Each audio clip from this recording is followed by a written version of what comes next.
you have Minnesota, you have New York City now with Zoran Mamdani, you have even Texas, even here in the state of Texas, these pockets of these Muslim areas, these Islamist areas, and Zoran Mamdani winning is a huge victory for radical Islamists everywhere, honestly, because it's legitimizing the fact that Muslims they're just going to take over America. And what they're going to do is they're going to do it right before your very eyes. And what they know is that there are a bunch of white people who live here who are too scared to say the things that they're actually thinking, like, maybe this isn't a good idea, but you guys have white guilt, so you're not going to say anything. And they're just going to keep doing what they're doing. And they're going to say it, all the quiet parts, they're going to say out loud. And they know that you're too chicken to call them out on it. So they've already taken over.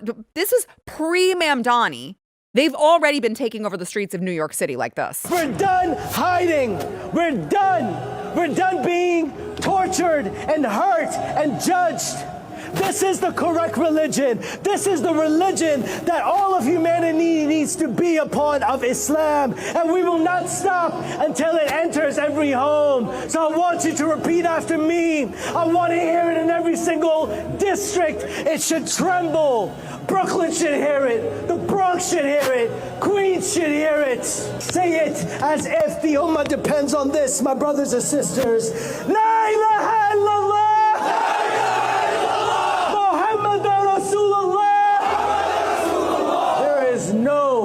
God worthy of worship except Allah.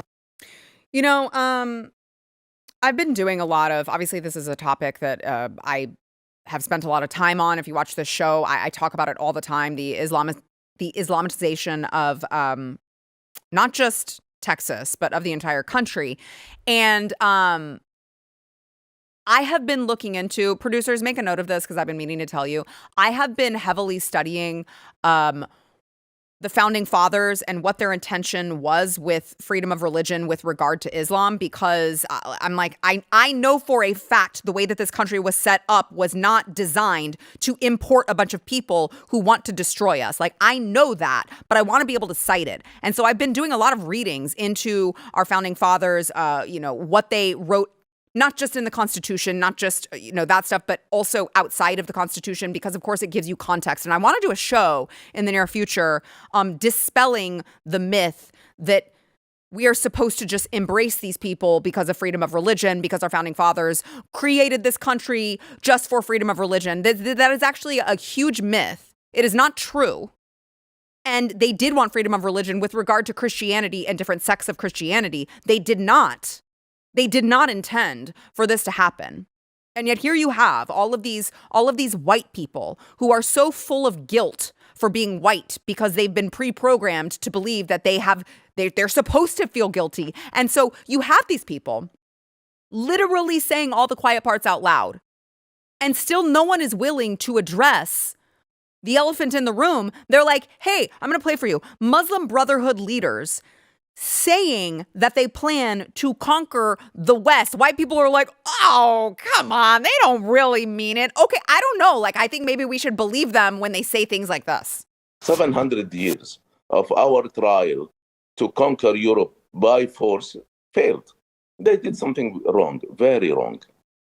They tried for many years to conquer Europe through wars, only wars.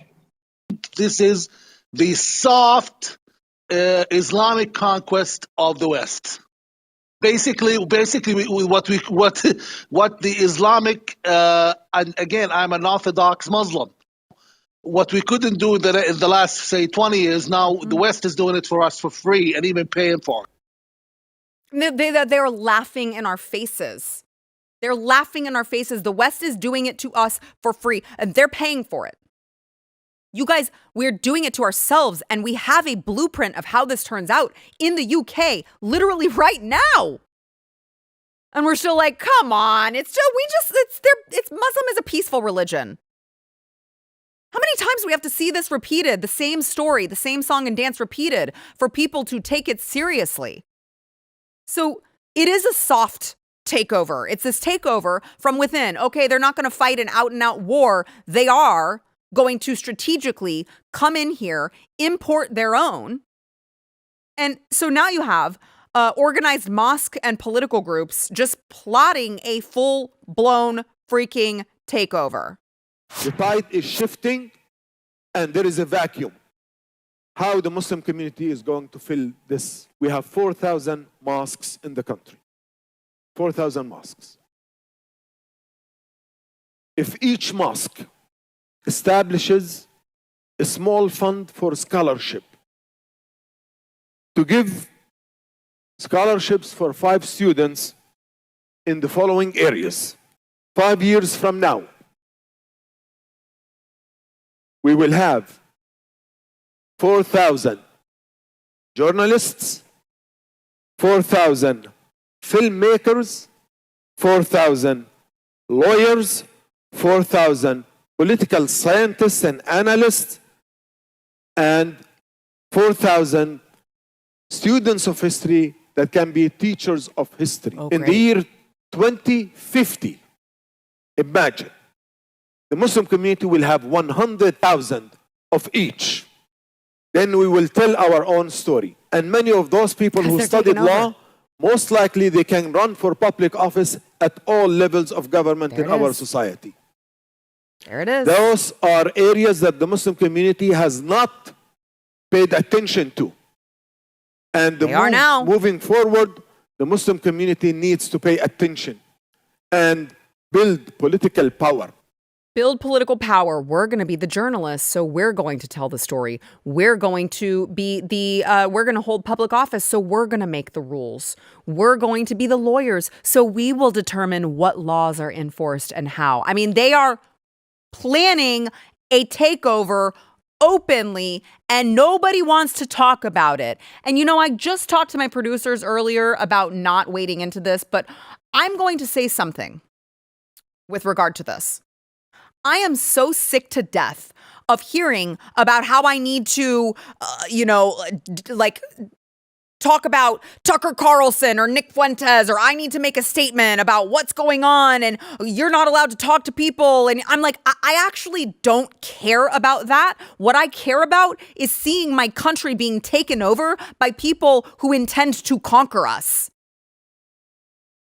Like, that seems like a much bigger deal to me than taking a step. Like, I wasn't going to post the black square for Black Lives Matter. I'm certainly not going to take a stand one way or the other against some stupid infighting BS when I literally see people coming into my country telling me openly that they are going to take it over. I care much more about that than any of this infighting petty BS. And that guy that you just saw has spoken openly about how to take over the voting block. They want to use the tax-deductible mosques to build the voter block. They're going to use the CARE C4 to lobby, draft, and fight laws. They're going to use PACs to fund their Muslim candidates. They're going to use super PACs for unlimited money to flip races. It's openly being discussed. And today, the Muslim community should roll up its sleeves and change things in the most effective way. And we should shift where we spend our money. We have to protect the future of the Ummah here. We have to protect America from itself. And the Muslim world is looking up to the Muslim community in the United States. Protect America from itself. You are not living in any other country. You're living in the most powerful country in the world. And the relationship between the Muslim community, the Muslim world, and the United States are not in the right place, and the Muslim community should take a responsibility for it. So, at what point? It's like when someone shows you who they really are, when someone tells you openly who they really are, at what point are we going to believe them? Because Zohran Mamdani was the canary in the coal mine. These Muslim super PAC groups this guy is talking about, they're the ones who funded his. He was, as Donald Trump posted on Truth Social a couple days ago, this guy was like an unknown assemblyman. in New York City. Nobody knew who the hell he was. Now all of a sudden he's going to be mayor. And you can thank CARE for that, actually. Right now, I'm a little more quiet because I'm on the quiet side of this race. But I'm going to tell you that once November 4th comes around, I will tell the story. The story is not just, that it's random that Zahran ascended to this place. It is our Muslim American communities. And I'll also say that it's Muslim money. The PACs that have supported Zahran, or a particular PAC that has supported Zahran, is probably over 80% of Muslim American donors in this country, high net donors, grassroots donors. And I want to make the point that the Unity and Justice Fund PAC, which is the CARE Super PAC, was the largest institutional donor to the pro-Zahran PAC in New York. Great. Wonderful. Thank you, Linda Sarsour. So CARE, as a reminder, is the Council on American Islamic Relations, and they have... it's just that they have ties to terrorist organizations like the Muslim Brotherhood. That's who they're working with. And that's who's funding Zohran Mamdani becoming mayor of New York. So they are quite literally saying all of these things out loud. And they're buying their way in. They're telling you they're buying their way in. They're doing everything they can to brainwash their voter base. And if you want proof, look no further than Mohammed Tahidi. He calls himself the Imam of Peace. He is actually a former radical Islamist, and now he tries to warn people about what I am talking about right now. He knows it better than anyone, okay? And I want to play what he said to Dinesh D'Souza a while back. What is the fundamentalist and jihadi agenda for America? The future of America has to be Muslim. When I was an extremist, Islamist, fundamentalist, I would only vote left. Why is that? I saw them as very stupid. I would fear the conservatives. I would fear them because they come with principle. That's not someone they can brainwash. But the left, I know they have no values and no principles to begin with. Wow. And they will fall in the track that I set for them. I dare you to find one Islamic extremist that votes for Donald Trump. Never do it. They'd give their vote to the leftist who wants to run around in pride parades. And Islamic extremists are against gays and homosexuals and transgenders, but they want the left to go and get busy with that. They want them, go speak about the climate, go speak about abortion, go kill yourselves, go do that. Ilhan Omar, she's fighting for abortion rights and all the other, my body, my choice, yes, go do that. But would she have an abortion? Never. He's saying it. They're using the Democrats because they're stupid. They are the useful idiots. He's saying it. So I don't know how much longer we need to just listen to these radical Islamists come out and tell us their plan. We've watched them do it in the UK, and we're still messing with this to the extent that you now have a Muslim New York City mayor. I just can't stop. I'm not going to stop talking about this. I understand maybe some of you are like, we know, Sarah, we heard. It's too important to stop talking about, and everyone needs to talk about it. Share this show with a friend. Share this show on your social media. We need to wake people up because we're going to get to the point where it's going to be too late.